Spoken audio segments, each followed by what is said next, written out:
Pinalubog sa West Philippine Sea ang lumang barkong made in China na ginamit sa balikatan exercises ng Pilipinas at Amerika.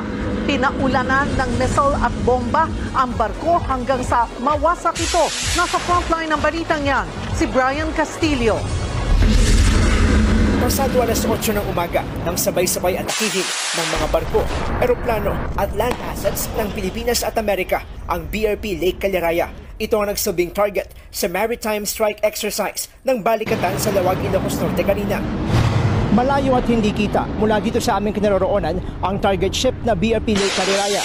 Pero nakaposisyon dito sa beach ang ilang artillery weapon ng Pilipinas at Amerika.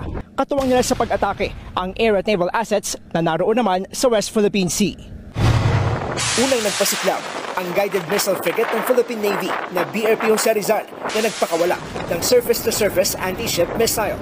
Sa drone shot,